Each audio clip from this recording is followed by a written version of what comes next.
सबैजनालाई जय मसिह साथै happy Christmas. हुन्छ, आज हामी यो 2020 को क्रिसमसलाई मनाउन गइरहेका छौँ, सेलिब्रेसन गर्दैछौँ।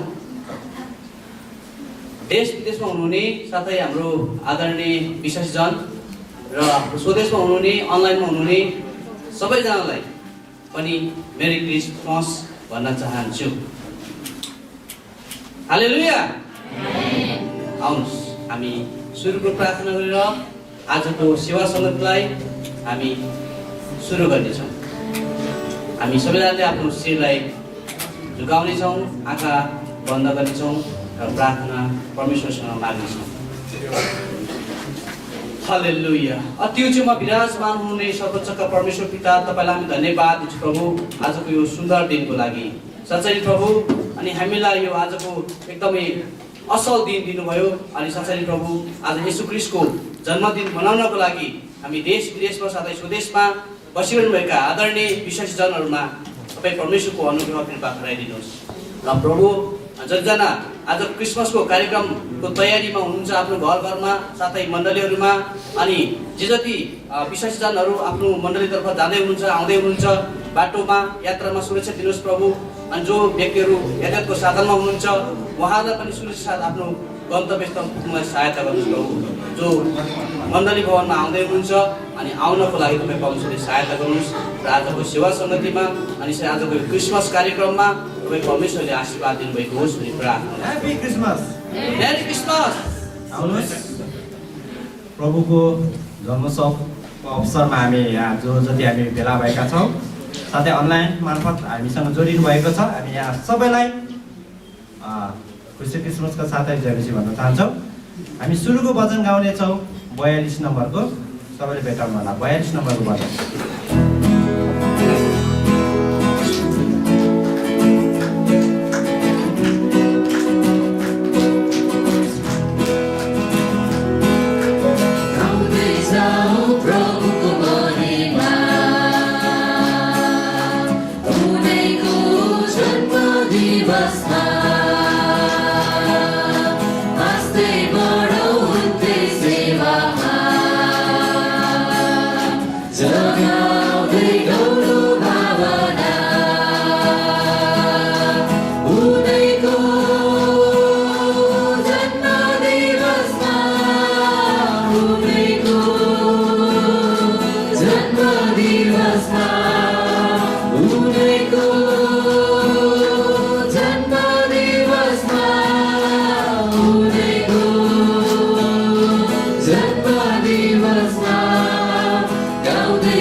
सुना दिदी बहिनी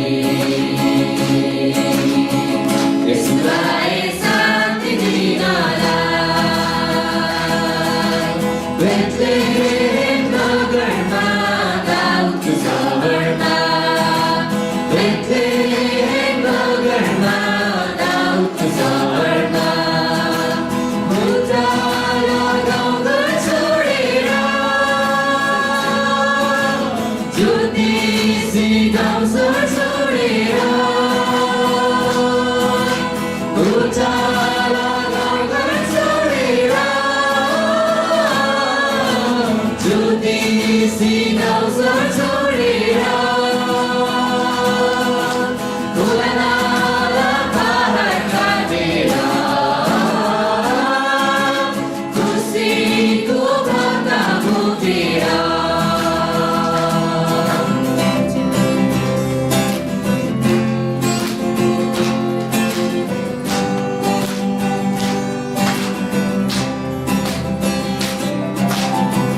चिसो हावामा न्यानो माया बोकेर यसु राजा आएका छन् मेरो उद्धार लिएर यसु राजा आएका छन् मेरो उद्धार लिएर फुर्तिसी बनेर आए स्वर्गलाई छोडेर आए बस्रेको छैमा आकाशमा तारा भएर धरतीमा ज्योति छरेर देरी हटाए आकाशमा तारा भएर धरतीमा ज्योति छरेर देरी हटाए प्रशंसा हाम्रो यसुलाई हृदय खोलेर प्रशंसा हाम्रो यसुलाई हृदय खोलेर चिसो चिसो हावामा न्यानो माया बोकेर यसु राजा आएका छन् मेरो उद्धार लिएर यसु राजा आएका छन् मेरो उद्धार लिएर नयाँ हृदयमा छ मुक्तिदाता यसुको न्यानो सन्देश सुनेर हृदयको ढोका खोलेर जीवन ल्याऊ यसुमा आज विश्वास गरेर हृदयको ढोका खोलेर जीवन ल्याऊ यसुमा आज विश्वास गरेर प्रशंसा हाम्रो यसुलाई हृदय खोलेर महिमा हाम्रो यसुलाई हृदय खोलेर चिसो चिसो हावामा न्यानो माया बोकेर यसु राजा आएका छन् मेरो उद्धार लिएर यसु राजा आएका छन् मेरो उद्धार लिएर आमेन।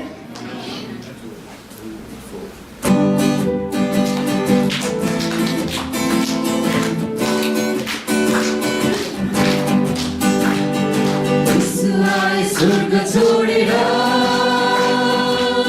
मानिसको रूपमा बेथलेहेम गाउँको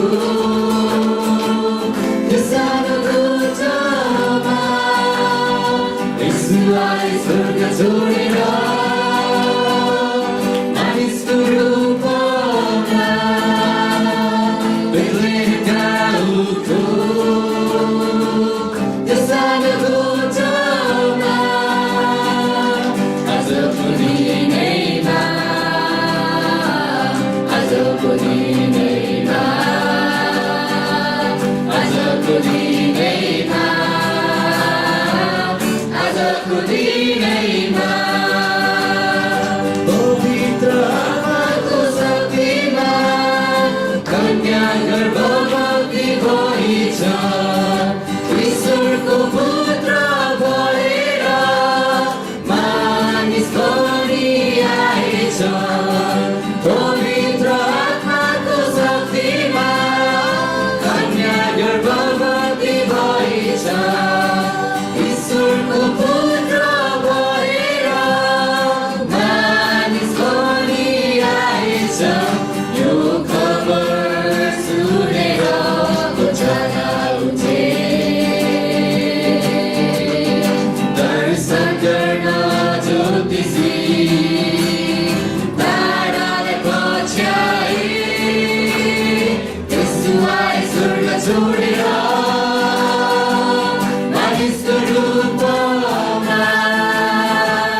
गोठालाहरू र स्वर्गदूतहरू त्यही इलाकामा गोठालाहरू थिए जसले चौरमा बसेर राति आफ्नो भोगालको रखवाली गर्थे। प्रभुका एउटा स्वर्गदूत तिनीहरूका देखा परेर प्रभुको तेज तिनीहरूका वरिपरि चम्क्यो अनि तिनीहरू साह्रै डराए। तब स्वर्गदूतले तिनीहरूलाई पनि नडराओ, किनभने हेर म तिमीहरूलाई बडो आनन्दको सुसमाचार सुनाउँछु जो सबै मानिसहरूका निम्ति हुनेछ। आज दाउदको सहरमा तिमीहरूका निम्ति एउटा मुक्तिदाताको जन्म भएको छ जो ख्रीष्ट प्रभु हुनुहुन्छ। तिमीहरूलाई चिन्ह चाहिँ यो हुन्छ, तिमीहरूले एउटा बालकलाई लुगाले बेरेको र ढुँडमा सुताइराखेको भेटाउनेछौ। तब एक्कासी ती स्वर्गदूतसँग स्वर्गीय सेनाको एउटा दल देखा पर्यो। परमेश्वरको स्तुति गर्दै तिनीहरूले भने, सर्वोच्च परमेश्वरलाई महिमा र पृथ्वीमा जुन मानिसहरूसँग उहाँ प्रसन्न हुनुहुन्छ तिनीहरूलाई शान्ति। आमेन। प्रभु र मुक्तिदाता भनेर हृदयले विश्वास मुक्ति स्वीकार गर्नुभयो तिनीहरूलाई चाहिँ अझै शान्ति होस्। आमेन। र त्यसैले हामीले जसरी आजको यो दिन समय परमेश्वरको जन्मोत्सव मनाइरहेका छौँ 25 डिसेम्बर, हामीले खासमा मनाउनु पर्ने भन्ने 365 दिनै परमेश्वरको जन्मोत्सव मनाउनु पर्ने हो। तर आजको दिन चाहिँ अझै स्पेसल तरिकाले हामीले मनाउँछौँ। भजन सङ्ग्रह 100 मा यसरी लेखिएको छ, हे सारा पृथ्वीका मानिस हो परम प्रभुको जय जयकार मनाओ, आनन्द साथ परम प्रभुको आराधना गर, हर्षका गीत गाउँदै उहाँको सामुन्ने आओ।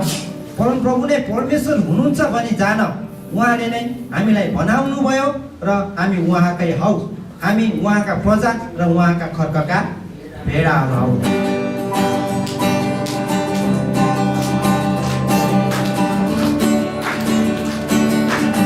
सारा पृथ्वीका मानिस हो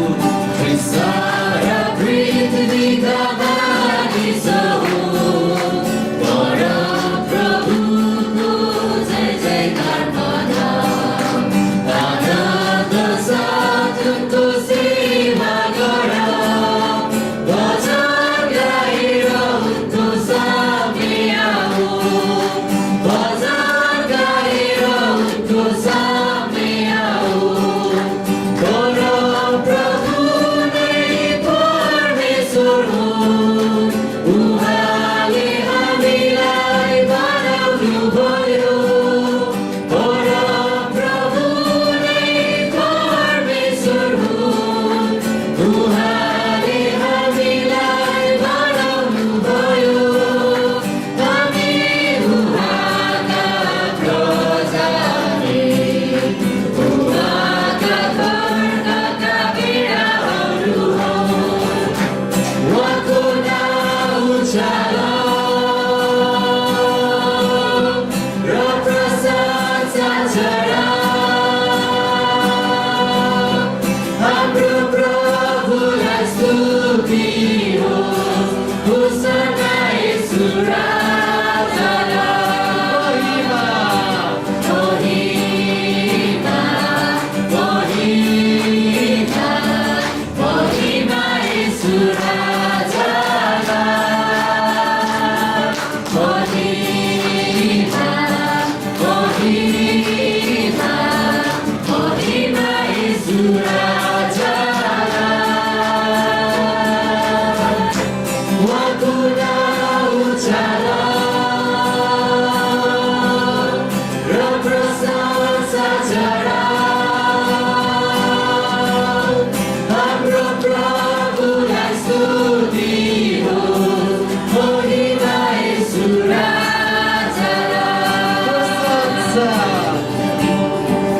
सृष्टिको मालिक तपाईँलाई, सर्व सृष्टिको रक्षक तपाईँलाई, हाम्रो हृदय समेत आदर प्रणाम सदैव होस् तपाईँकै गुणगान। सर्व सृष्टिको मालिक तपाईँलाई, सर्व सृष्टिको रक्षक तपाईँलाई, हाम्रो हृदय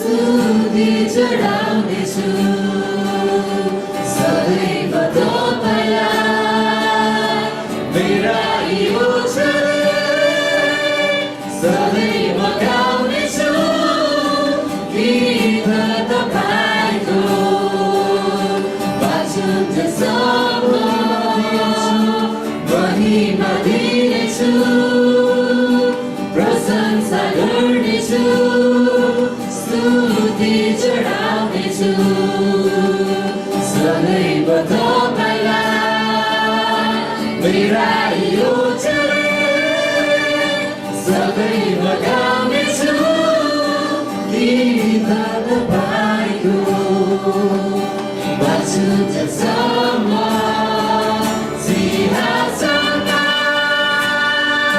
विराजमान प्रभु मेरो पापलाई उचाइराख्ने मेरो क्रुसलाई आफै बोकी मृत्युलाई जिती बनाएको छ। हालेलुया। स्वर्ग र पृथ्वीको मालिक संसारका एकमात्र सृष्टिकर्ता जो जीवित परमेश्वर हुनुहुन्छ मान्छे जातिलाई जुन अगाडि प्रेम अनुग्रह कृपा खनाउनु भएको तपाईँले आफ्नो एकलौटी पुत्र यीशु ख्रीष्टलाई मानिस जातिको पापको निम्ति कल्वरी क्रुसमा मर्नको निम्ति यस संसारमा यस पृथ्वीमा मानिसको रूपमा दिनुभयो प्रभु। सुरुदेखि अन्त्यसम्म प्रभु तपाईँको आज्ञाकारितामा रहिकन त्यो मिसन उहाँले पुरा गर्नुभयो प्रभु। ती सबै कुराको निम्ति तपाईँलाई धेरै धन्यवाद दिँदछौँ। हामी मर्नुपर्ने त्यो क्रुसमा प्रभु तपाईँ मर्नुभयो, हाम्रो पापहरूलाई तपाईँले धुनुभयो प्रभु। हामीलाई त्यो खुसीको त्यो समाचार तपाईँले दिनुभयो प्रभु। यी सबै कुराको निम्ति तपाईँलाई धन्यवाद दिँदछौँ प्रभु।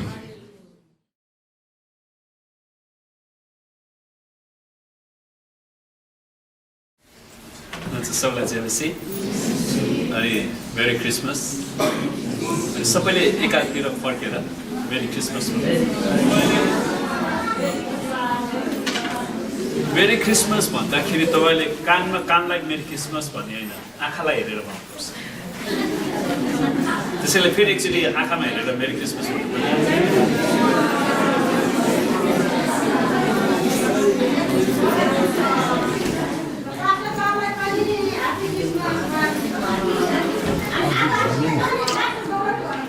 सबैलाई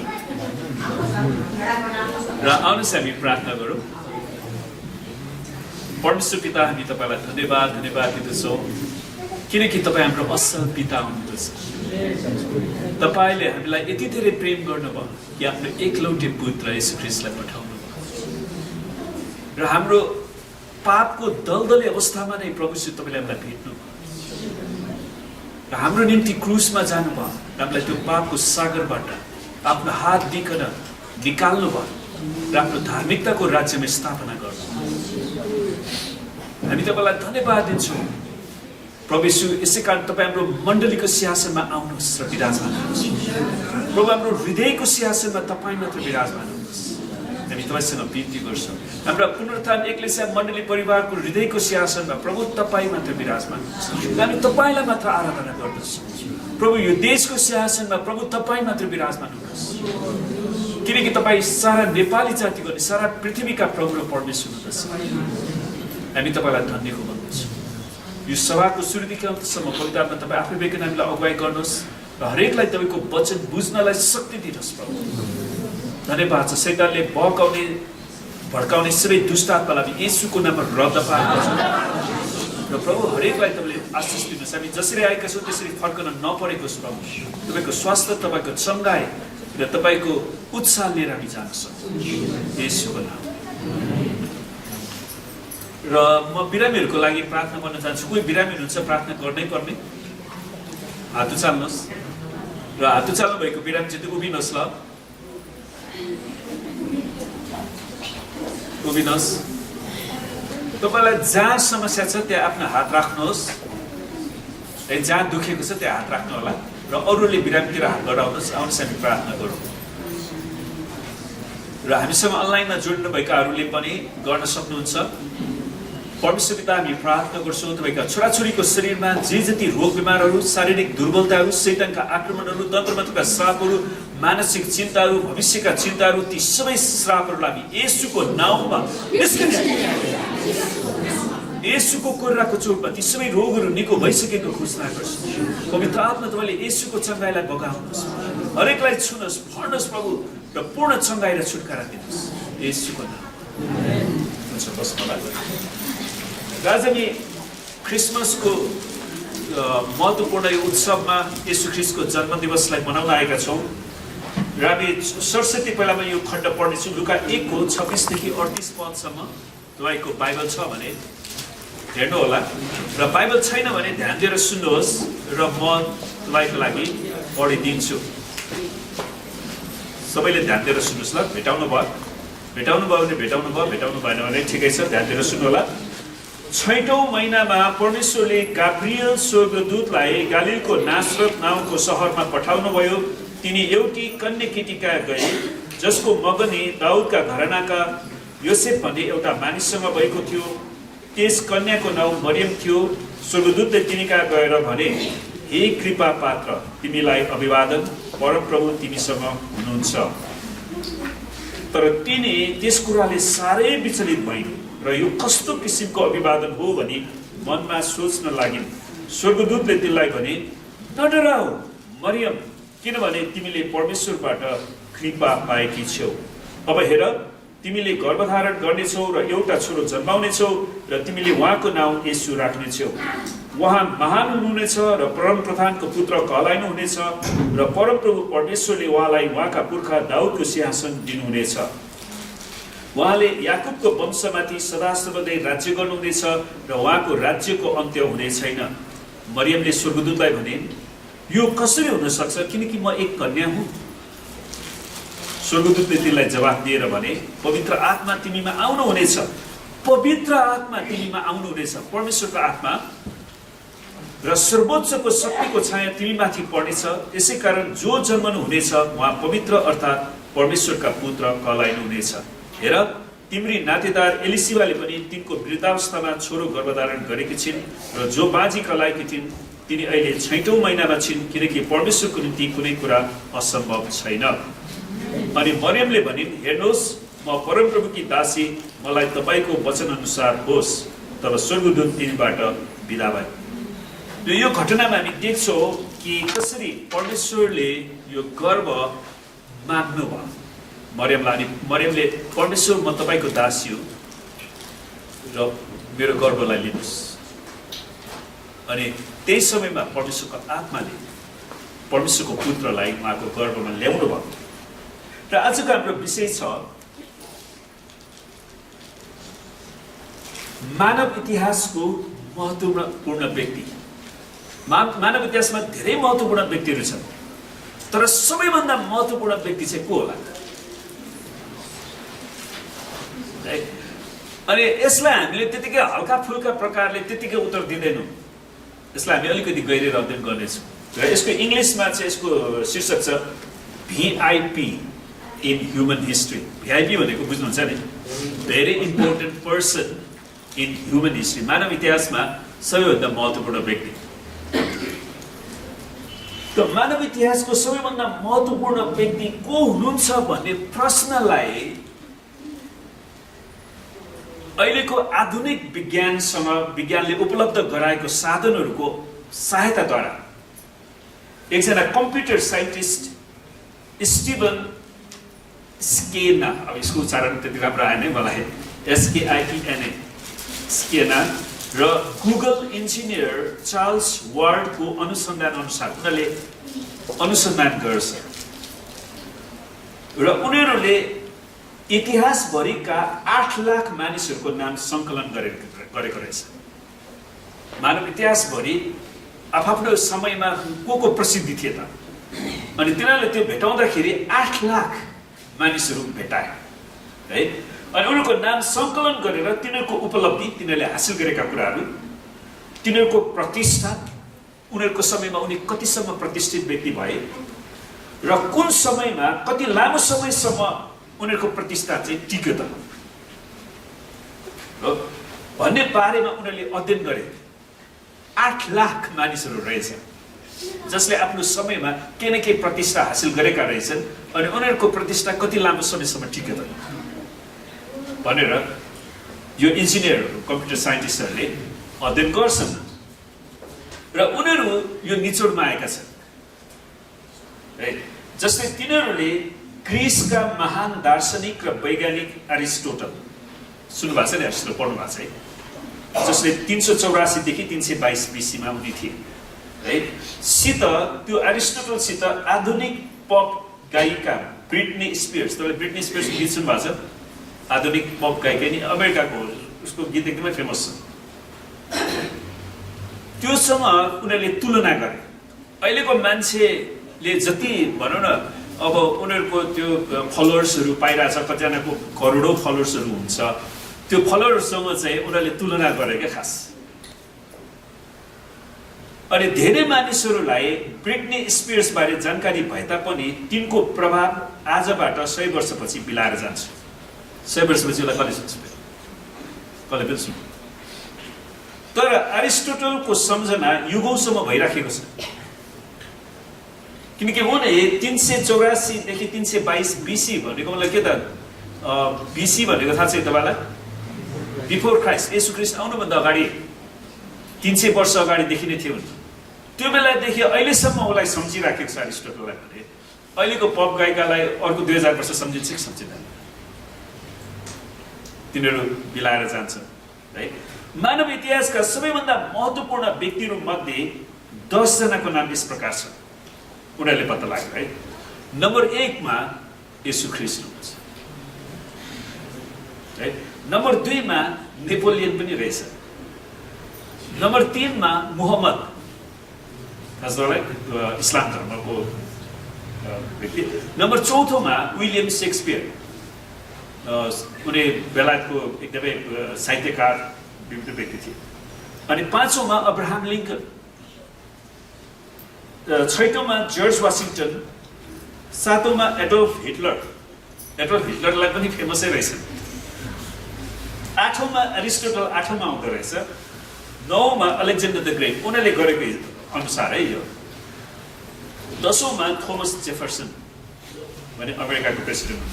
यसबाहेक अरू महत्त्वपूर्ण नामहरू पनि छन्, अब सबैको नाम हामी हेर्दैनौँ। त्यसमा एउटा 17औं नम्बरमा चाहिँ मार्टिन लुथर रहेछ। 18औं मा जोसेफ स्टालिन, तपाईँलाई थाहा छ जोसेफ स्टालिन, जसले रसियामा कम्युनिजम लिएर आएका थिए।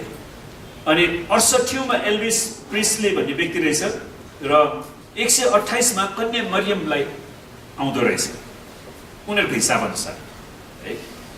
अनि त्यसपछि अन्तमा 8633 मा जस्टिन बिबर रहेछ। जस्टिन बिबरको गीत फेमस छ, तपाईँ सुन्नुभएको छ? त्यो चाहिँ 8633 मा पछाडि पर्दो रहेछ। त एउटा व्यक्तिले प्राप्त गरेको प्रसिद्धि हेर्नुहोस् है त, एउटा व्यक्तिले प्राप्त गरेको प्रसिद्धि त्यो छली र कपटी पनि हुन सक्छ, त्यसले उसलाई फसाउन पनि सक्छ। The computer scientist Steven Skinner र गुगल इन्जिनियर चार्ल्स वार्डले यी व्यक्तिहरूलाई येशू ख्रीष्टसित कसरी तुलना गरेर त येशू ख्रीष्टको महत्त्व उहाँको मृत्यु र पुनरुत्थानको 2000 वर्षपछि पनि उत्तिकै व्यापक र लोकप्रिय छ। 2000 वर्ष अगाडि येशू जति लोकप्रिय हुनुहुन्थ्यो आज पनि त्यति नै लोकप्रिय हुनुहुन्छ। तपाईँ विचार गर्नुहोस्, परमेश्वरको वचन मात्रै यस्तो पुस्तक होस् जो संसारको सबै भाषामा अनुवादित छ। आमेन। किन? येशू ख्रीष्टको कारणले भने जुनसुकै भाषामा। तर जस्टिन बिबरको लोकप्रियता सधैँभरि एउटै छैन। उसले राम्रो गीत गाएन, फेमस हुन्छ, राम्रो गीत गाएन भने हुँदैन। त्यसो भए येशू ख्रीष्ट कसरी संसारकै सबैभन्दा लोकप्रिय व्यक्ति बन्नु भयो? यसको मुख्य कारण 2000 वर्षभरि नै उहाँको पहिलो र दोस्रो आगमन, मृत्यु र पुनरुत्थान बारेको सुसमाचारको परम्परालाई हस्तान्तरण गरिँदै आयो। येशू फेरि आउँदै हुनुहुन्छ। येशू ख्रीष्टको शब्दको अर्थ के त? आफ्ना मानिसहरूलाई तिनीहरूको पापबाट उद्धार गर्न चुनिएको व्यक्ति। त्यसैले सबै मान्छेलाई आफ्नो इतिहासमा उसको पापबाट छुटकारा त चाहिएको छ नि। त्यसैले हरेक इतिहासको व्यक्तिलाई येशू ख्रीष्ट जहिले पनि आवश्यकता परेको। तर यी गायकहरू अरू वैज्ञानिकहरूको हामीलाई आवश्यकता छ होइन एरिस्टोटलको हामीलाई के आवश्यकता पर्यो हो किन भन्छ ल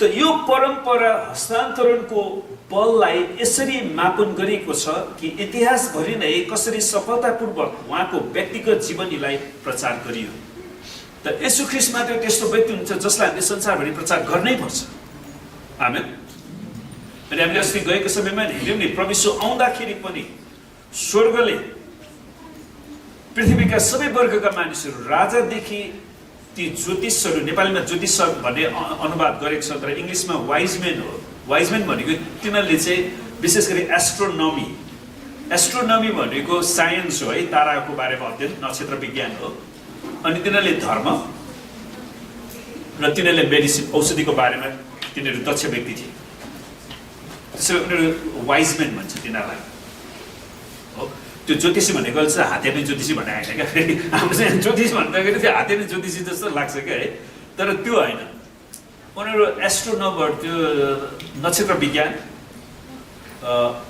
साइन्स र धर्मलाई उनीहरूले अध्ययन गरेका थिए अनि त्यसरी नै गोठालाहरू साधारण गोठालालाई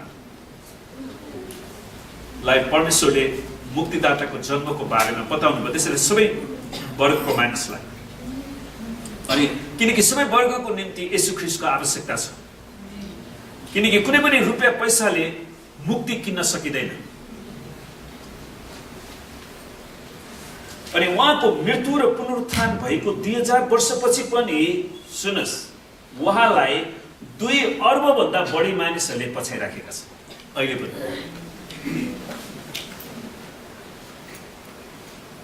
आमेन तर हामीले प्रार्थना गर्नुपर्ने कुरा हाम्रो नेपाली जाति चाहिँ किन उनीहरू आफ्नो पापमा नष्ट हुने उनीहरूलाई चिनाउनको लागि तपाईँ र मैले हामीले सक्रिय हुनु पर्यो हामीले हाम्रो सर्कलमा भएका साथीभाइहरूलाई सुसमाचार हामीले सुनाउनै पर्छ किनकि तपाईँ मात्र स्वर्ग गएर अरू चाहिँ साथीभाइ चाहिँ नरक जाओस् किनकि प्रभु यीशु ख्रीष्टले एउटा कुरा स्पष्ट पार्नुभयो बाटो सत्य र जीवन म मात्रै हुँ खास गरी नेपाली अनुवाद म नै हुँ भन्ने छ नि त्यो अनुवाद म मात्रै हुँ भनेर अनुवाद हुनुपर्छ किनकि ग्रिकमा डेफिनेट आर्टिकल प्रयोग भएको छ क्या खास त्यसले चाहिँ म मात्रै हुँ भन्ने जनाउँछ त्यसको लागि यसो बाहेक अरू कोही पनि बाटो होइन बाटो सत्य र जीवन म मात्रै हुँ मद्वारा बाहेक कोही पनि स्वर्गमा पितात्वमा पुग्न सक्दैन त्यसैले क्रिस्टियानिटी एउटा यस्तो विश्वास हो जो परमेश्वरले मानिसलाई भेट्न आउनुभयो धेरै आमाहरूलाई धर्मकर्ममा लागेका ती व्यक्तिहरूलाई प्रश्न सोधे क्या तपाईँ मर्नुभयो भने तपाईँ स्वर्ग जानुहुन्छ भन्ने ग्यारेन्टी छ तपाईँलाई कतिजना सोध खै बाबु अब त्यो चाहिँ भन्न सकिँदैन भन्छ अब मैले गर्न त त्यो दान पनि गरेको छु गरिबलाई पनि खान दिएको छु बिहान बिहान जोगिएर आउँदाखेरि अलिअलि चामल पनि मैले दिएको छु दिन त अब 5-10 पैसा पनि दिएकै छु खै अब हेरौँ किनकि हाम्रो धर्म कर्मले हामीलाई स्वर्गमा पुर्याउँदैन क्या त्यसै कारण परमेश्वर आफै मानिस बनाऊ येशू ख्रीष्टको अर्को नाम के हो त इम्मानुएल परमेश्वर हामीसँग परमेश्वर मानिसको शरीरमा आउनुभयो मानिससँग बास गर्नुभयो मानिसको लागि चाहिने बलिदान उहाँले जुटाउनु भयो उहाँ हाम्रो पाप तेस्रो दिन मृत्युबाट बौरी उठ्नुभयो उहाँ जीवित हुनुभयो आमेन र उहाँ फेरि आउँदै हुनुहुन्छ यसै कारण आज 2 अर्बभन्दा बढी मानिसहरूले उहाँलाई पछ्याइराखेका छन् तर आज परमेश्वरले हामीलाई जुन नेपालमा राख्नुभएको छ हामीलाई नेपाली भाषा दिनुभएको छ हाम्रो नेपाली समाजमा नेपाली संस्कृतिमा हामीले उनीहरूलाई प्रचार गर्न सक्ने क्षमता हामीसँग मात्रै छ क्या कुनै कोरियनले अमेरिकनले चाइनिजले इन्डियनले आएर यहाँ प्रचार गरेर हुँदैन तपाईँ र मैले यो पाइला कदम चाल्नुपर्छ येशू ख्रीष्ट प्रतिको विश्वासको परम्परागत हस्तान्तरण सफल र अतुलनीय छ अनि परमेश्वरलाई धन्यवाद होस् संसारको इतिहासभरि नै जस्तो सुकै सतावट खेदो निन्दाबाट एउटा यस्तो समय आयो क्रिस्चियनहरू सुरुङभित्र बस्नुपर्ने अवस्थासम्म पनि आइपुगे परमेश्वरले त्यहाँबाट पनि यो विश्वासलाई जोगाउनु भयो र आजसम्म येशू ख्रीष्टको महत्त्व त्यति नै छ संसारको प्रसिद्धि पानीको फोका जस्तै हुन सक्छ एकचोटि फेमस भयो त्यहाँबाट फुटेर गयो यो कुरा हामी सबैले बुझेका छौँ कि कसरी हिजोका हिरोहरू आज सेलाएका छन् र भोलि तिनीहरू बिर्सिएका फुटनोट बन्दछन् फुटनोट भने थाहा छ यस्तो व्यक्ति पनि थियो रे भनेर त्यो तल नोट गर्छ कि फुटनोट भन्छ त्यसलाई त्यस्तो मात्रै बन्छ यस्तो भनेको थियो जब एकजना रोमी जर्नल यो चाहिँ एकजना रोमी जर्नल विदेशीमाथि ठुलो विजय हासिल गरेर आफ्नो देशमा फर्किन्छ अनि उसको विजयको परेडलाई खुसीका साथ मानिसहरूले हेरिराखेका थिए फलानु जर्नलले चाहिँ उसको शत्रु राष्ट्रमाथि विजय हासिल गरेर त्यसको धन सम्पत्ति त्यो शत्रुहरूलाई घाँटीमा पक्रेर लिएर आइरहेछ अनि यहाँनिर विजयको परेड चाहिँ खुसी साथ त्यहाँ मनाइराखेको थियो तब त्यो जर्नलको एकजना दासले जर्नलको पछाडि गएर उनको कानमा भन्छ तपाईको महिमा संसारमा घट्दै जान्छ तपाईँ नफुलिनुहोस् त्यो एकछिन मात्रै हो दासले कमसेकम उसलाई त्यो कुरा भनिदियो त हरेक असल कुरा हरेक खराब कुरा हरेक खुसीको कुरा वा हरेक दुखीपनका कुराहरू सबै बितेर जानेछ सबै कुरा बितेर जानेछ सबै हावामा बिलाएर जानेछ प्रियहरू जसरी एकजना इङ्ग्लिस कवि ग्रेले आफ्नो विलाप यसरी गरेका छन् हतियारधारीको घमण्ड शक्तिको आडम्बर वा प्रदर्शन सबै सुन्दरता र धन सम्पत्तिको दानले निश्चित घडी पर्खिराखेको छ ती सबै महिमाका बाटोहरू एक दिन अन्त्यमा चिहान माने जाँदछ आमेन त्यसैले संसारमा तपाईँले हासिल गर्नुभएका जे जति उपलब्धि छन् एक दिन अन्त्यमा कहाँ जान्छ चिहानमै जान्छ ख्रिस्टियनको विरुद्धमा जानेहरू पनि एक दिन चिहानमा जानेछन् सबै जानेछन् तर येशू ख्रिस्टलाई विश्वास गर्नेहरू मात्र अनन्त रहनेछ अनि यो सत्यता हरेकको लागि सुनाउन कति महत्त्वपूर्ण छ प्रसिद्धि र अप्रसिद्धिको एउटै मार्ग छ ती दुवै बितेर जानेछन् त्यसैले यसको मतलब के त प्रियहरू यदि हामी बितेर जान्छौँ भने हाम्रो मित्रलाई येशूको बारे किन नबताउने आमेन हाम्रो साथीभाइलाई येशूको मुक्तिको बारेमा किन नबताउने जसले स्वर्गलाई छोडेर पृथ्वीमा आउनुभयो परमेश्वर मानिस बन्नुभयो के पृथ्वीमा केही त्यस्तो कुरा छ जुन सधैँभरि रहन्छ यी परिचित वचनलाई विचार गर्नुहोस् उहाँले याकुबको वंशमाथि सदा सर्वदै राज्य गर्नुहुनेछ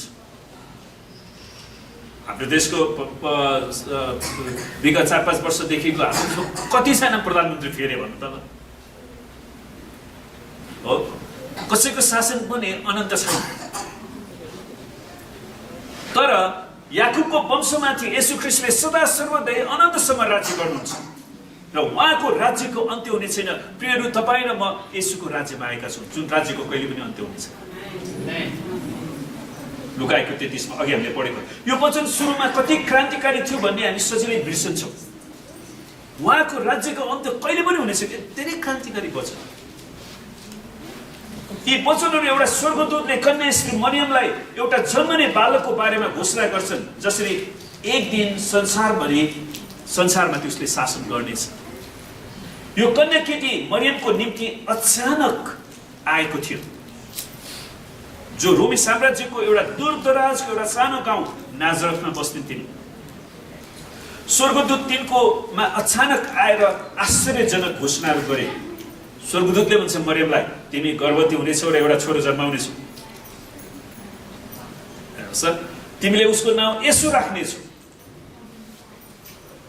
तिमीले उसको नाउँ येशू राख्नेछौ खास कुरा के भने यहुदी संस्कृतिमा बुवाले नै छोरीको नाम राख्दो रहेछ क्या त्यसैले परमेश्वरले पहिल्यै त्यो नाम पनि दिनुहुन्छ उसको नाम येशू राख्नेछौ उहाँ परमप्रधानका पुत्र कहलाइनुहुनेछ परमेश्वरका पुत्र उहाँले याकुबको घरानामाथि सदा सर्वदै राज्य गर्नुहुनेछ उहाँको राज्यको अन्त्य हुने छैन लुकाएको 30-33 हामीले सुरुमा पढिसकेका छौँ मरियमले ती सबै घोषणाहरूबारे प्रश्नहरू गर्न सक्थिन् तर तिनी विचारशील र व्यवहारिक दुवै भएको कारण तिनी विचार गर्ने मनन गर्ने स्त्री थिइन् तिनले पहिलो घोषणाको बारेमा मात्र प्रश्न गर्छिन् यो कसरी हुन सक्छ किनकि म एक कन्या हुँ लुकाएको 34 अर्थात् मैले कुनै पनि पुरुषसँग शारीरिक सम्बन्ध राखेको छैन त स्वर्गदूतको उत्तर सोझो थियो अनि सिधा अनि अझ अचम्मको थियो अनि स्वर्गदूतले भन्छ तिमी कसरी गर्भवती हुनेछौ थाहा छ पवित्र आत्मा तिमीमाथि आउनुहुनेछ।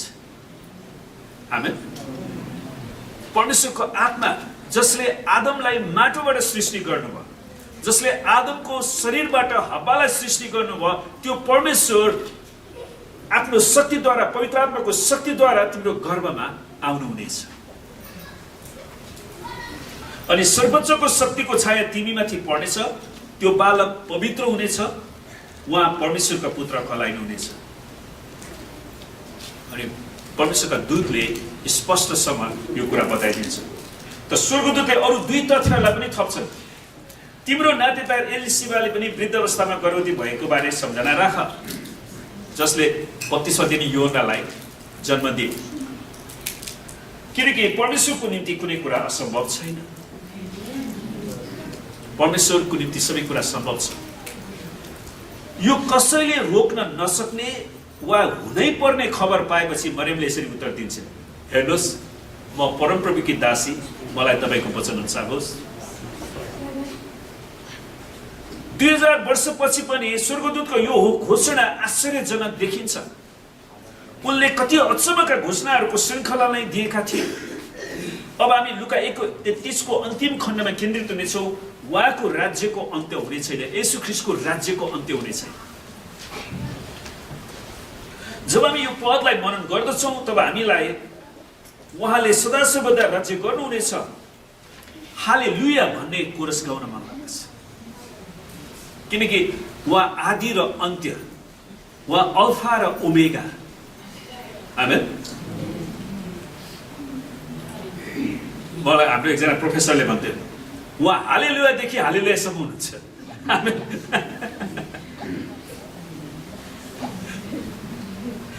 त संसारको राज्य हाम्रा प्रभुको र उहाँको ख्रीष्टको राज्य भएको छ, अनि उहाँले सदा सर्वदा राज्य गर्नुहुन्छ।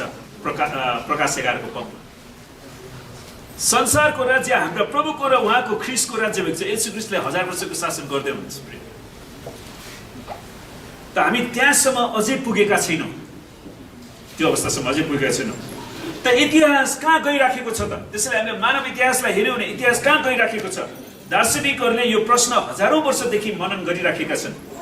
के इतिहास एउटा मूर्खले बताएको क्रोध र आवेगको आवाज मात्र हो त? यद्यपि हामी इतिहासमा त्यो कुराहरू पाउँछौँ है। हिटलरले 60 लाख यहुदीलाई मार्ने निर्णय गरे। जोसेफ स्टालिनले लाखौंलाई मारे रसियामा। चौचस्कीले लाखौंलाई मारे रोमेनियामा। किनभने जब दिमाग फुस्केको मान्छेहरू सर्वोच्च स्थानमा पुग्छन्, उनीहरूले सबै नराम्रो कुराहरू हटाइहाल्छन्। त के इतिहास चाहिँ एउटा मूर्खले बताएको क्रोध र आवेगको आवाज मात्र हो त, जसको कुनै अर्थ हुँदैन? वा एडवर्ड गिब्बनले भने जस्तै के इतिहास मानव जातिको अपराध, मूर्खताहरू र दुर्भाग्यहरूको रेकर्ड भन्दा अलि बढी मात्र हो त? त्यसैले हामीले मानव इतिहासलाई हेऱ्यौँ भने त्यो कुरा पाउँछौँ। अनि मैले आज बिहान नेपालको समाचार हेरिरहेको थिएँ, तर याद गर्नुहोस् हाम्रो राष्ट्रपति र प्रधानमन्त्रीजीले शुभकामना दिनुभएको छ।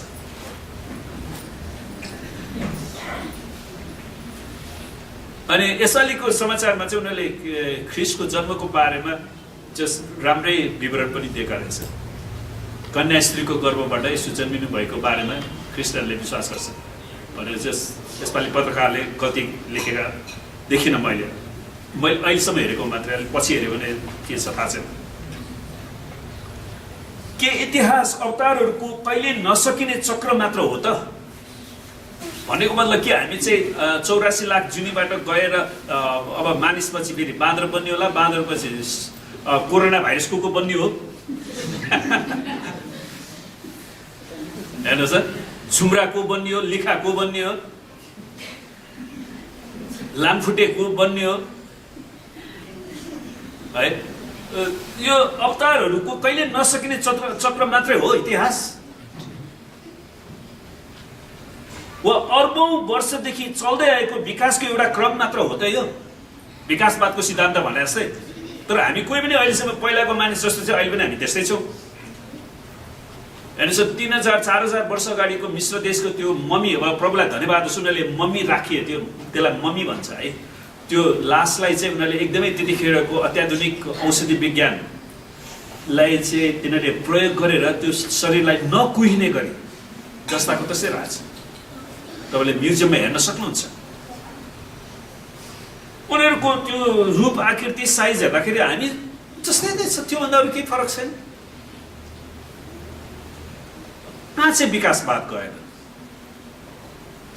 माछाले कहिले पनि बाँदर जन्माएको मैले थाहा छैन, बाँदरबाट मान्छे जन्मेको पनि थाहा छैन। त्यसैले यो विकासवादको झुटो सिद्धान्त शैतानले मानिसहरूलाई ल्याउने प्रयास गरेको छ।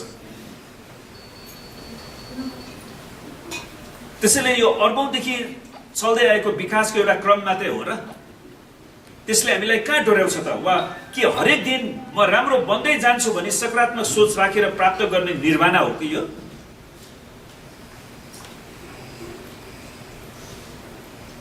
वा के हामी यो निचोडमा जान सक्छौँ जीवन अर्थहीन छ र यसले कहीँ पनि डोराउँदैन? कसैले त्यस्तै पनि विचार गर्छन्, जीवन अर्थहीन छ कहीँ पनि डोराउँदैन, त्यसैले कतिजना मान्छेहरू सुसाइड गरेर मर्छ, किनकि उनीहरूले यसलाई चिन्न पाएनन् क्या। प्रिय, उनीहरूको मृत्यु र जीवनको महत्त्वपूर्ण कुरा तपाईँ र मेरो हातमा छ। तपाईँ र मलाई परमेश्वरले दिनुभएको वचन येशू ख्रीष्ट उनीहरूलाई हामीले दिन सक्यौँ भने उनीहरूले आफ्नो भविष्यलाई आफै निर्माण गर्नेछ। आमेन। कुनै पनि प्रश्नहरू अर्कोभन्दा बढी महत्त्वपूर्ण छैन, किनकि इतिहासलाई हेर्ने तपाईको दृष्टिकोणले नै तपाईको जीवनप्रतिको दृष्टिकोणलाई निर्धारण गर्छ। तपाईले इतिहासलाई कसरी हेर्नुहुन्छ? यदि तपाईँ मानव इतिहास कहिले कहीँ पनि गइराखेको छैन भने विश्वास गर्नुहुन्छ भने तपाईँको जीवन बाफ जस्तै देखा पर्छ र उडेर गइहाल्छ। कहीँ प्रगति भएको छैन, अब के गर्ने, जे गरे नि हुन्छ भनेर अन्तमा तपाईँ सुसाइडमा पुग्नुहुन्छ, डिप्रेसनमा जानुहुन्छ, अनि तपाईँ हराउनुहुन्छ र तपाईँबाट फेरि कुनै आवाज सुनिने छैन। यदि मानव इतिहासमा कुनै पनि लक्ष्य नभइदिएको भए जीवनको कुनै पनि अर्थ हुने थिएन र हरेक मानिस आफ्नै साधनहरूसँग छाडिने थिए।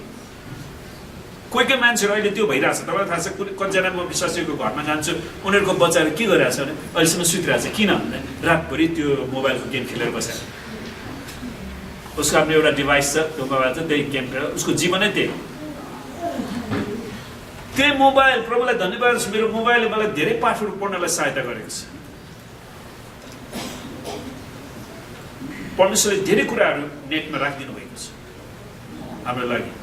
तर कसैले खालि त्यही गेम मात्र खेल्ने, कसैले रजमले कोही कोही त तास पनि खेल्दैछ, कोही कोही त त्यो लुडो पनि हुँदो रहेछ है। मैले कोही कोही मान्छे लुडो खेलेर चाहिँ अझ हिजो अस्ति चिया एउटा पसलमा चिया खानु बसेको थियो, उनीहरू चाहिँ लुडो खेलेर बसेको 3-4 जना त्यो मोबाइल फोनमा।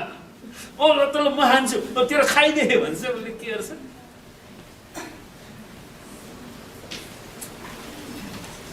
तिनीहरू आफ्नै साधनहरूसँग त्यसरी मोबाइल फोनसँग छाडिनेछ। परमेश्वरको दृष्टिकोणमा इतिहास उहाँको कथा हो। परमेश्वरको दृष्टिकोणबाट हाम्रो मानव इतिहासलाई हेऱ्यो भने यो परमेश्वरको कथा हो, अर्थात् मानव जातिसँग परमेश्वरले राख्नुभएको सम्बन्धको विवरण। आमेन। बाइबलले यो सिकाउँदछ कि युनिभर्सको सुरुवातको निश्चित समय छ। आदिमा परमेश्वरले आकाश र पृथ्वी सृष्टि गर्नुभयो। भनेपछि एउटा बिन्दुमा परमेश्वरले सृष्टि गर्नुभयो, त्यसको सुरुवात छ। विकासको क्रममा कुनै चिप्लो पदार्थको दुर्घटना भएर मानिस बनेको हो भनेर बाइबलले सिकाउँदैन है। बाइबलले हामीलाई यो प्रकट गर्दछ कि इतिहास परमेश्वरको पृथ्वीमाथि भएको उद्देश्यलाई बिस्तारै प्रकट गर्नु। उहाँले 5 दिनसम्म पृथ्वीलाई सृष्टि गरेपछि 6औं दिनमा के गर्नु भयो? हैन, 6औं दिनमा मानिसलाई बनाउनु भयो। 7औं दिनमा परमेश्वरले विश्राम दिनुभयो। त कुनै कुनै विज्ञानको टिचरहरूले गलत इन्फर्मेसन रहेछ क्या। उनीहरूले चाहिँ परमेश्वरले 7औं दिनमा मानिसलाई बनाउनु भयो भनेर भनेर रहेछन्। अस्ति त्यसैले मेरो छोरी ग्रेसले त्यो टिचरलाई अनलाइनबाटै हप्काउनु पर्यो। तपाईँ, म क्रिस्चियन ब्याकग्राउन्डबाट आएको मान्छे, तपाईँ क्रिस्चियनको विरुद्धमा नभएको कुरा भन्ने। हामी क्रिस्चियनहरूले साहस बटुल्नुपर्छ। त्यसैले मण्डलीमा प्रचार गरेको वचनलाई ध्यान दिएर सुन्नुपर्छ। किनकि कोही साइन्सको टिचरहरूले ख्रिस्टियनको विरुद्धमा गएर त्यतिकै उनीहरूले अवलम्बन त अब्राहमले त्यसको एउटा झलक पाएका थिए मानव इतिहासको बारेमा। मोसाले त्यसलाई टाढैबाट देखेका थिए। परमेश्वरले एक दिन उद्धार गर्नुहुनेछ। दाउदले यसबारे सोझै परमेश्वरबाट सिकेका थिए। त्यसलाई हामी दाउदको भजनमा ती कुराहरू पाउँछौँ। र अगमवक्ताहरूले बाँकी विवरण प्राप्त गरेका थिए कि परमेश्वरको मसीहले एउटा समयमा यरुसलेममा भएको दाउदको सिंहासनबाट संसारमाथि शासन गर्नेछन्। त्यो कुरा परमेश्वरले अगमवक्ताहरूलाई वचनमा दिनुभएको थियो। यदि तपाईँले ती सबै टुक्राहरूलाई जोडेर अध्ययन गर्नुभयो भने त्यसले पृथ्वीको आउने सुनौलो युग बारे बताउँछ। प्रियहरू, हामी क्रिस्चियनहरू परमेश्वरको राज्यमा गइराखेका छौँ। आमेन। अरूहरू विनाशमा गइराखेका छन्। हाम्रो लागि सुनौलो युग आउँदैछ, तर यसलाई विश्वास नगर्नेहरूको लागि उनीहरूको निम्ति दुःखद घटना आउँदैछ। त्यो दिनमा सिंह थुमासितै सुत्नेछ जुन बेला येशूले राज्य गर्नुहुन्छ, किनकि सिंहलाई पनि घाँस खानेछ, उसलाई मासु खानुपर्ने आवश्यकता पर्दैन। बसो चाहिँ थुमासित बस्नेछ र चितुवा पाठासित सुतेर बस्नेछ। बादशाह सिंह र 1 वर्षीय पशु एकैसाथ रहनेछन्। एशिया 11:6। र सबै जातिहरू यरुसलेममा आउनेछन्। नयाँ करारका लेखकहरूले त्यो एउटा महत्त्वपूर्ण विवरण पेश गरेका छन्। त्यो प्रतिज्ञा गरेको मसीह प्रभु येशू ख्रीष्ट नै हुनुहुन्छ। आमेन। त्यो प्रतिज्ञा गरेको मसीह येशू ख्रीष्ट नै हुनुहुन्छ। किनकि हामीले अघि नै हेरिसक्यौँ नि, येशू ख्रीष्ट शब्दको अर्थ नै आफ्ना मानिसहरूलाई तिनीहरूको पापबाट उद्धार गर्न नियुक्त भएको व्यक्ति, अभिषिक्त जन। राजा र प्रभु येशू ख्रीष्ट यस पृथ्वीमा शारीरिक रूपमा नआउन्जेल परमेश्वरको राज्य पूर्ण रूपमा स्थापित गरिने छैन। त्यसले प्रभु येशू ख्रीष्ट शरीरमै उहाँ आउनुहुन्छ। अब उहाँको दोस्रो आगमन, जसलाई हामी पर्खिराखेका छौँ। हाम्रो इतिहास त्यही दिशातिर गइराखेको छ। सारा इतिहासको मुख्य लक्ष्य नै परमेश्वरको राज्य। अब परमेश्वरको राज्य आउँदैछ। त्यसैले हामी अहिले नै परमेश्वरको राज्यमा यसलाई विश्वास गरेर परमेश्वरको राज्यको नागरिकता, सदस्यता हामी लिन सक्छौँ।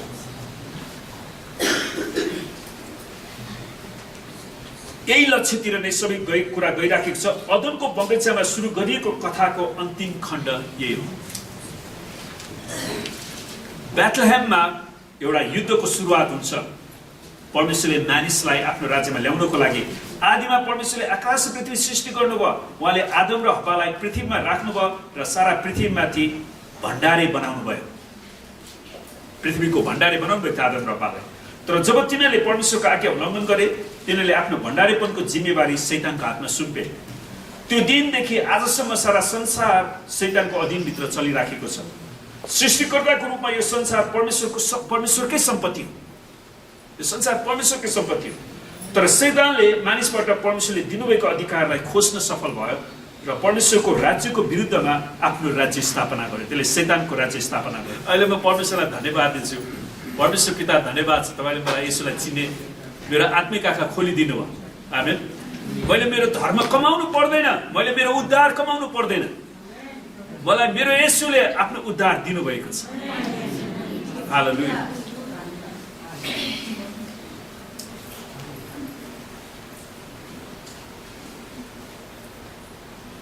त्यो दिनदेखि आजसम्म ती दुई राज्य परमेश्वर र शैतानको बीचमा पृथ्वी लडाईँको केन्द्र बनेको छ। त्यसैले हामीले मानिसहरूलाई सकेसम्म परमेश्वरको राज्यमा डोराउने प्रयास गरिराखेका छौँ। कथाको अन्त्य यो होइन, वा कथा यही सकिँदैन। संसार शत्रुको हातमा गएपछि सबै मूल्य चुकाएर त्यसलाई फिर्ता गर्ने निर्णय गर्नुभएको छ। त्यसको अर्थ परमेश्वरले आफ्नो प्रचार राजाहरू, अगमवक्ताहरू, पुजारीहरू, कविहरूद्वारा प्रकट गर्नुभएको छ। त्यसैले बाइबलमा हामी देख्छौँ भजनका पुस्तकहरू, कविताका पुस्तकहरू। यसको अर्थ उहाँले पृथ्वीलाई आशिष दिन एउटा सिङ्गो राष्ट्रको निर्माण गर्नुभयो। यसको अर्थ अन्त्यमा उहाँ युद्धमा प्रवेश गर्नैपर्छ। सुन्नुहोस्, अन्त्यमा दुष्टसँग धार्मिकताको लडाईँ हुन्छ नै। संसारलाई शैतानको हातबाट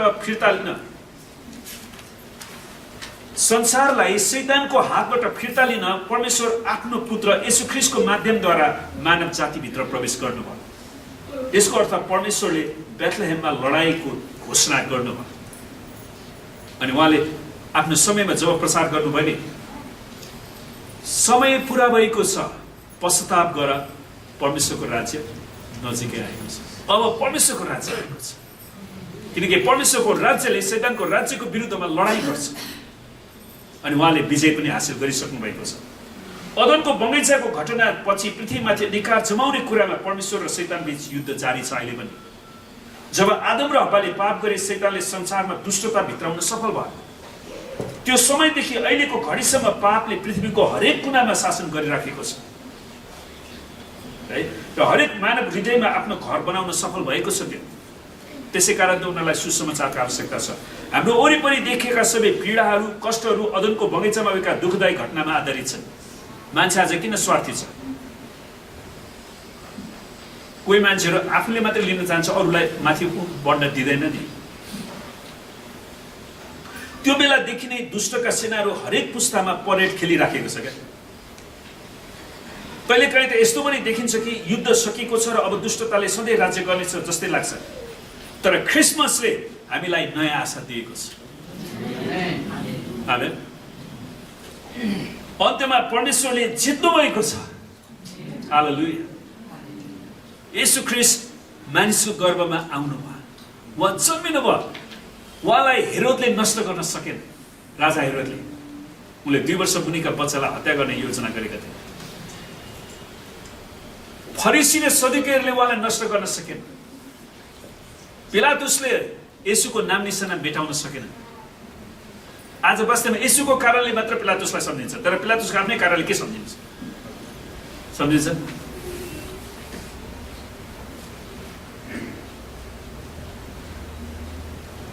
परमेश्वरले युद्ध जित्नु भएको छ।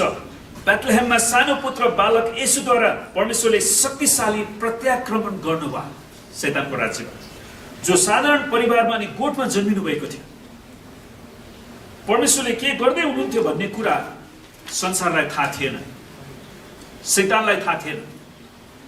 उसले त येशू ख्रीष्टलाई क्रुसमा काटी ठोक्नको लागि ती सबै मानिसहरूलाई, त्यतिखेरका पुजारीहरूलाई, फरिसीहरूलाई, त्यतिखेरका धार्मिक अगुवाहरू, नेताहरूलाई मनाउन सफल भयो। त पछाडिका घटनाहरूलाई हेर्दा मात्र आज हामी ती कुराहरू बुझ्न सक्छौँ। अब हामी प्रभु येशूको पछिल्लो जीवनलाई हेरौँ। जब येशूलाई क्रुसमा टाँगियो तब शैतानले जित हासिल गरेको जस्तै देखेको थियो। बल्ल यो येशूलाई ल क्रुसमा टाँगे, त्यसलाई चेयरमा पनि गाड्दे। कति घन्टाको लागि? 36 घन्टा। यस्तो देखेको थियो कि अब युद्ध सकियो, शैतानले विजय हासिल गर्यो र परमेश्वरले पूर्ण रूपमा हार्नु भयो। तर परमेश्वरलाई धन्यवाद होस्, हरेक शुक्रबार पछि आइतबार पनि आउँछ। आमेन। तब आइतबार आयो, चिहानले येशू ख्रीष्टको शरीरलाई पक्रेर राख्न सकेन। हालेलुया। उहाँ पौडी उठ्नु भयो र पुनरुत्थान हुनुभएको मुक्तिदाता बन्नु भयो तपाईँ र मेरो। अचानक सबैलाई र शैतानलाई पनि यो स्पष्ट भयो कि ठुलो युद्धमा येशू ख्रीष्ट विजयी हुनुभएको छ। यसै कारण त आज हामीले येशूको नाममा भूतहरूलाई भाग भन्दाखेरि त्यो भाग्नु पर्छ र पृथ्वी माथिको अधिकार उहाँले फिर्ता लिनुभएको छ। संसार अझै अन्धकारमा छ, तर जहाँ कहीँ प्रभु येशूको चेलाहरूले परमेश्वरको राज्यको चौकीहरू स्थापना गरेका छन्, अर्थात् ती मण्डलीहरू, ठाउँ ठाउँमा मण्डलीहरू स्थापना हुनुपर्छ, जसले आगामी दिनमा उत्तम कुराहरू आउनेछन् भन्ने प्रतिज्ञा दिँदछ। अनि हरेक मण्डलीले येशू ख्रीष्टको प्रचार गर्नुपर्छ। प्रभु येशूले युद्ध जित्नु भएको छ। आमेन। त्यसैले हाम्रो निम्ति आशा छ। त्यसैले हामी अघि लसन भाइले भने जस्तै प्रत्येक दिन क्रिसमस मनाउन सक्छौँ, किनकि हाम्रो प्रभु प्रत्येक दिन विजय हुनुभएको छ। हालेलुया। येशू ख्रीष्टको राज्य र शैतानको राज्यको बीचमा युद्ध जारी रहे तापनि गएको 2000 वर्षभरि नै परमेश्वरको ज्योति निरन्तर फैलिराखेको छ र अन्धकारलाई धपाइराखेको छ। पृथ्वीका विभिन्न स्थानहरूमा परिस्थितिहरू अझै झनै अँध्यारो भइराखेको जस्तो देखिन्छ, जुन वर्तमान संसारमा भएको त्यसको इतिहास पनि हो। तर कथाको अन्त्य यही हुँदैन, किनकि सारा संसारभरि नै परमेश्वरको राज्यका ससाना चौकीहरू अर्थात् मण्डलीहरूले परमेश्वरको तपाईँको राज्य आओस्। मण्डलीले गर्नुपर्ने प्रार्थना चाहिँ हो, परमेश्वर हामीलाई मानिसको राज्य चाहिँदैन, हामीलाई नेताहरूको राज्य चाहिँदैन, हामीलाई भूतप्रेतको राज्य चाहिँदैन, हामीलाई शैतानको दुष्टताको राज्य चाहिँदैन, हामीलाई परमेश्वरको राज्य चाहिन्छ। आमेन। हामीलाई चङ्गाइको राज्य, हामीलाई मिलापको राज्य, हामीलाई शान्तिको राज्य, हामीलाई छुटकाराको राज्य चाहिन्छ, हामीलाई परमेश्वरको आशिषको राज्य चाहिन्छ भनेर प्रार्थना गरिराखेका छन् र परमेश्वरको पुत्रको दोस्रो आगमनलाई उत्सुकताका साथ पर्खिराखेका छन्, जो शरीरमा र सबैले देख्ने गरी यस पृथ्वीमा आउँदै हुनुहुन्छ। अन्त्यमा जब उहाँ आउनुहुन्छ, उहाँले शैतानलाई आफ्नो खुट्टा मुनि कुल्चन हुनेछ। आमेन। पापका कामहरूको न्याय वा इन्साफ गर्नुहुनेछ, संसारको गद्यहरूलाई उहाँले सच्याउनु हुनेछ र यरुशलेममा दाउदको सिंहासनबाट शासन गर्नुहुनेछ 1000 वर्ष।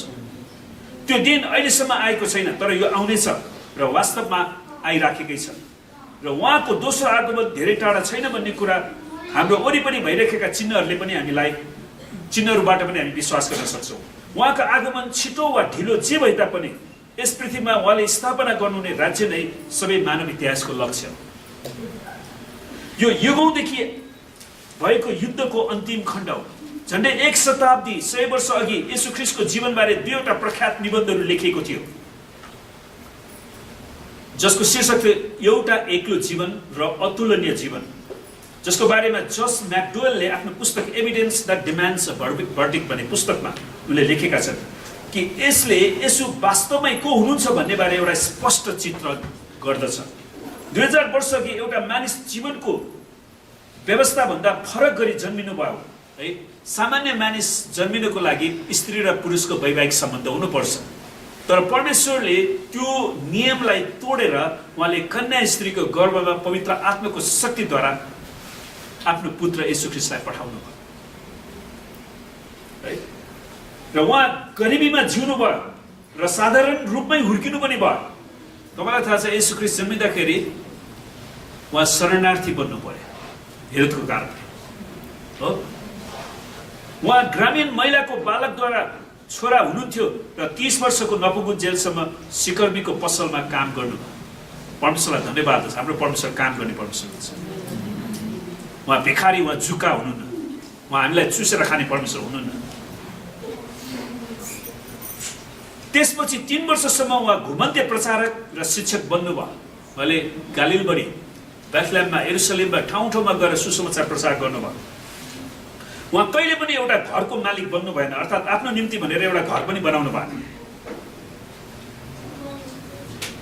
एउटा पुस्तक पनि उहाँले लेख्नु भएन, सार्वजनिक अफिस उहाँले बनाउनु भएन।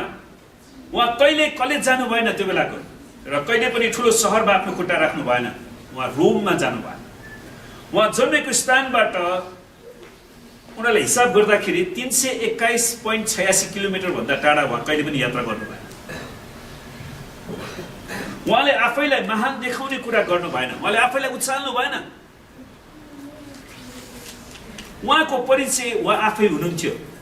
उहाँको बाल्यकालमा उहाँले एउटा राजालाई चकित पार्नुभयो, डाक्टरहरूलाई छक्कै पार्नुभयो। उहाँको जवान अवस्थामा प्रकृतिमाथि उहाँले शासन गर्नुभयो, समुद्रमाथि हिँड्नुभयो, समुद्रलाई शान्त पार्नुभयो। कुनै पनि औषधिको प्रयोग बिना नै उहाँले भिडहरूलाई निको पार्नुभयो। आमेन। अहिले कोरोना भ्याक्सिन बनाउनलाई वैज्ञानिकहरूलाई कति समय लाग्यो है, र प्रभुले त्यतिकै निको पार्नुभयो र आफूले सेवा दिए बापत कुनै पनि फिस लिनु भएन। अहिले हाम्रो डाक्टरको फिस कति छ? 1500, 1000, 500। येशू ख्रीष्टले एक पैसा पनि लिनु भएन। उहाँको जवान अवस्थामा नै जन आवाजको छालहरू उहाँको विरुद्धमा गयो। येशूको विरुद्धमा थुप्रै गए, किनकि त्यहाँनिर मान्छेहरूको आफ्नै स्वार्थी भावना थियो। उहाँका मित्रहरू उहाँलाई छोडेर भागे, आफ्नै चेलाहरूले पनि येशूलाई छोडेर भागे। तिनीहरूमध्ये एकजनाले उहाँलाई 3 चोटि इन्कार गरे। उहाँलाई उहाँको शत्रुको हातमा सुम्पियो र गिल्लाका साथ जाँच पडताल गरियो। उहाँलाई 2 जना अपराधीहरूको बीचमा क्रुसमा काटी ठोकियो। उहाँ मर्दै गर्नुहुँदा उहाँको यस पृथ्वीमा भएको एउटै मात्र सम्पत्ति, उहाँको जुन कोट थियो त्यसलाई प्राप्त गर्नको निम्ति उहाँलाई काटी ठोक्नेहरूले चिठा हाले। येशू ख्रीष्टको शरीरमा लागेको एउटै मात्र उहाँको सम्पत्तिलाई पनि उनीहरूले चिठा हालेर लिए। जब उहाँको मृत्यु भयो, उहाँलाई अरूकै चिहानमा गाडी हो।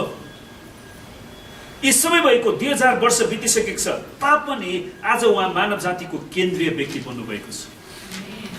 आमेन। र प्रगतिको प्रमुख अगुवा बन्नुभएको छ। उहाँले एउटा पुस्तक लेख्नु भएन तापनि उहाँको विषयमा लेखेका पुस्तकहरू अटाउने कुनै पनि लाइब्रेरी छैन। उहाँले एउटा गीत पनि लेख्नु भएन तापनि उहाँको महिमाको निम्ति लेखेका गीतहरू अरू सबै गीतकारको संयुक्त गीतहरू भन्दा पनि अझ बढी छ। उहाँले एउटा कलेज पनि स्थापना गर्नु भएन तापनि सुन्नुहोस् ध्यान दिएर वचन, संसारका सबै विद्यार्थीहरूलाई जोड्दा पनि उहाँको विषयमा अध्ययन गर्ने विद्यार्थीहरू भन्दा तिनीहरू थोरै नै हुन्छ। आमेन। भन्छ येशू ख्रीष्टको पछाडि कति मान्छे रहेछ। उहाँ कुनै पनि सेनाको सेनापति बन्नु भएन, न त उहाँले कुनै सिपाही भर्ती गर्नुभयो, उहाँले एउटा बन्दुक पनि पड्काउनु भएन तापनि अरू सबै नेताहरू वा अगुवाहरूको भन्दा आज्ञालाई सिरोपर गर्ने स्वयंसेवकहरू धेरै छन् आज। आमेन। मैले कुनै बन्दुक पड्काएर मेरो पछि लाग भनेर थर्काउनु भयो कसैलाई, तर येशूले तैपनि मान्छेहरूले येशूलाई स्वयंसेवकको रूपमा उहाँलाई पछि राखेका छन्। उहाँले मनोविज्ञानको प्रयोग नगरिकनै संसारका सबै डाक्टरहरूले भन्दा बढी हृदयमा चोट लागेकाहरूलाई निको पार्नु भएको छ। उहाँको प्रभाव कति महान थियो त। सम्पूर्ण इतिहासमा उहाँको आगमन बीसी र एडी द्वारा विभाजन गरेको छ। एडी भनेको आफ्टर डेथ हैन है, बीसी भनेको बिफोर क्राइस्ट हो, एडी भनेको एनो डोमिनी ल्याटिन शब्द हो, in the year of the lord, परमप्रभुको वर्ष। त्यसैले संसारको इतिहास नै बीसी र एडीमा केन्द्रित छ। आमेन। संसारको क्यालेन्डरले नै येशूको आगमनलाई प्रमाणित गर्दछ। त्यसैले दुष्टहरूलाई येशूको बारेमा बिना फाको चाहिने नचाहिने वायात कुरा बाँड्ने अधिकार छैन। उहाँको जन्मलाई आदर गरेर हामी यो साल 2020 भनिराखेको छौँ। यो 2020 के त एडी हो नि, हामीले येशूको जन्मको आदर गरेर नै यसलाई मनाइराखेका छौँ। विगतका अगुवाहरूको नामहरू लामो समयदेखि नै बिर्सिसकेका छन्। ग्रिस र रोमका महामानवहरू समयको लाइब्रेरीमा धुलोमा मिलिसकेका छन्। वैज्ञानिकहरू, दार्शनिकहरू, राजाहरू, सेनापतिहरू र थियोलोजियन्सहरू तिनीहरू आएर गए, तर यस मानव येशू ख्रीष्टको नाम झन्झनै फैलिँदै गएको छ। सुन्नुहोस्, चाइनाको प्रेसिडेन्ट सी जिनपिङको एउटै मात्र चिन्ता के थाहा छ? चाइनामा क्रिस्चियनहरू कसरी यति धेरै बढ्यो, त्यही नै उसको चिन्ता।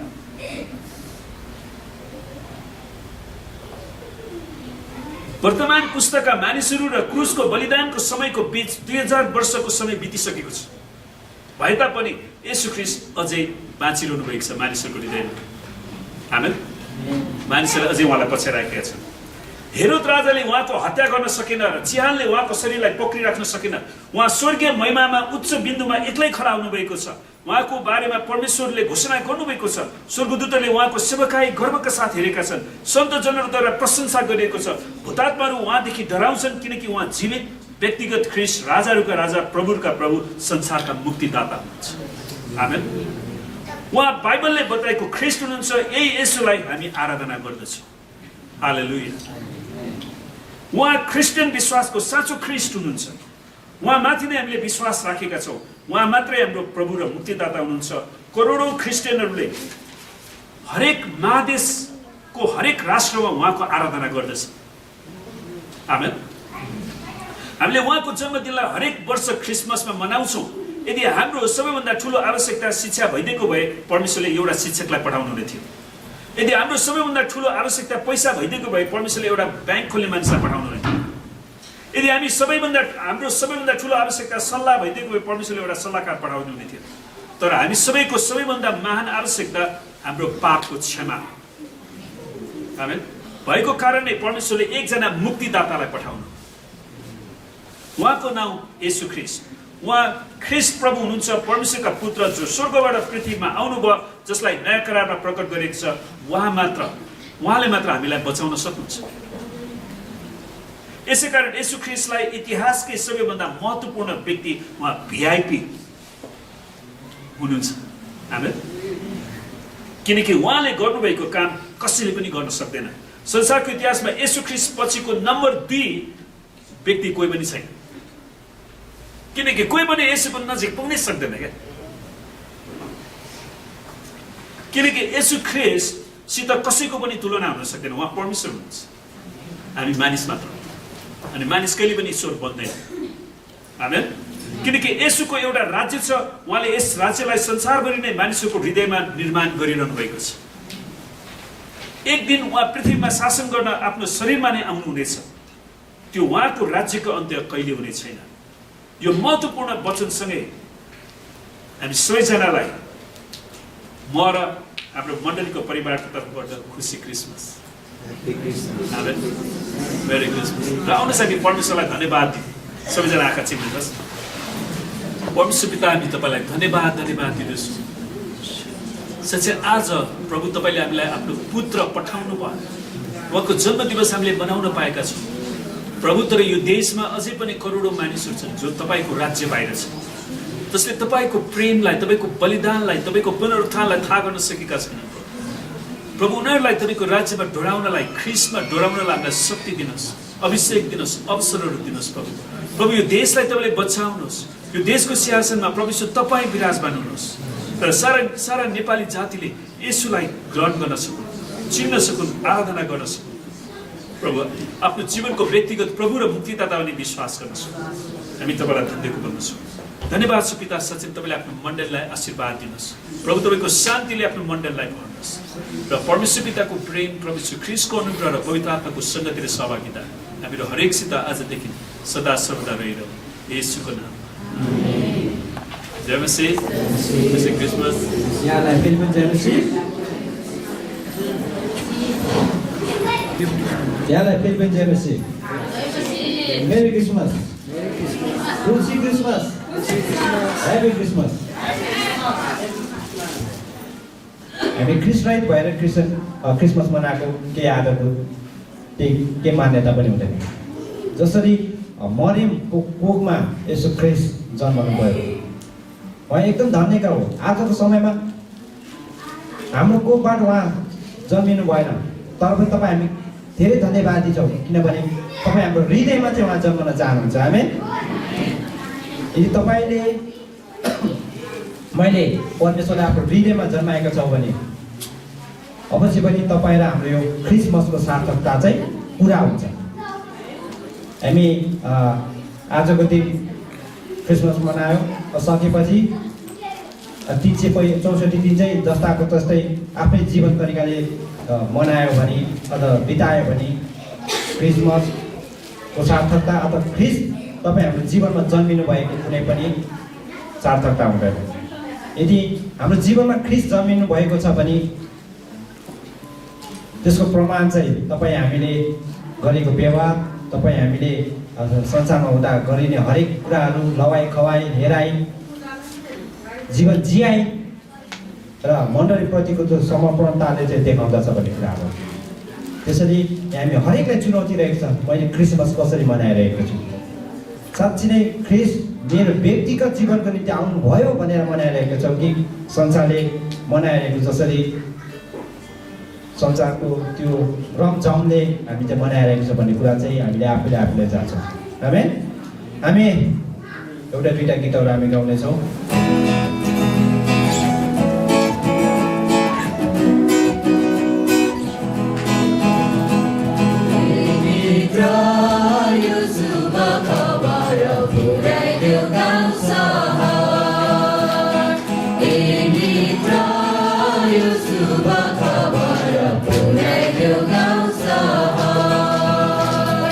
सुनाउन भनी आएका हामी यो शुभ खबर।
शुभ खबर पुर्याइदेऊ गाउँ सहर सिद्धियो अब दुःखको आँसु छैन भो पापकोरी खोलेर मन खुसीले आज मनाउँ बढादिन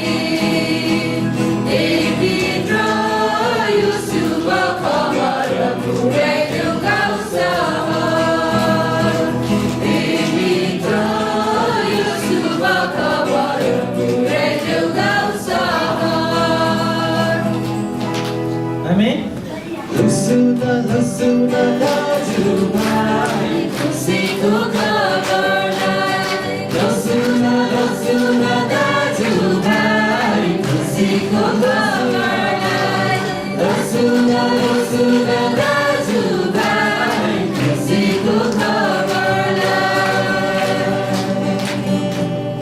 सुन सबै छिमेकी ध्यान एकता दिने कि बलिदान हाम्रो नै छोडी स्वर्ग धामैनी सुन सबै छिमेकी ध्यान एकता दिने कि बलिदान हाम्रो नै छोडी स्वर्ग धामैनी हेर न क्या ज्योति चम्केको हेर न क्या ज्योति चम्केको हेर न क्या ज्योति चम्केको परमेश्वर मानवनी भई हाम्रो जगतलाई रगत बहाई मुक्ति दिने हामीलाई परमेश्वर मानवनी भई हाम्रो जगतलाई रगत बहाई मुक्ति दिने हामीलाई उठ्न दाजुभाइ हेर त्यो ज्योतिलाई उठ्न दाजुभाइ हेर त्यो ज्योतिलाई उठ्न दाजुभाइ हेर त्यो ज्योतिलाई जीवन नयाँ पाउने नि बन्दोबस्त भयो नि बाछोडी विश्वासी रम सधैँभरि नि जीवन नयाँ पाउने नि बन्दोबस्त भयो नि पाप छोडी विश्वासी रम सधैँभरि नि जाऊ सबै हेरलाई येशू ख्रीष्ट राजालाई जाऊ सबै हेरलाई येशू ख्रीष्ट राजालाई जाऊ सबै हेरलाई येशू ख्रीष्ट राजालाई लसुन दाजुभाइ खुसीको खबर हेर न क्या ज्योति चम्केको उठ्न दाजुभाइ हेर त्यो ज्योतिलाई जाऊ सबै हेरलाई येशू ख्रीष्ट राजालाई जाऊ सबै हेरलाई येशू ख्रीष्ट राजालाई आमेन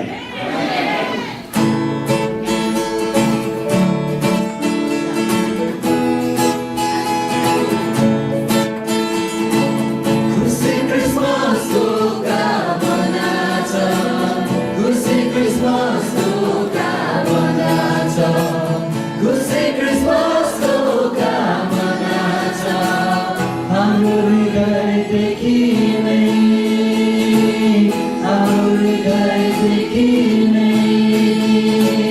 पिता परमेश्वरको आशिष रहोस्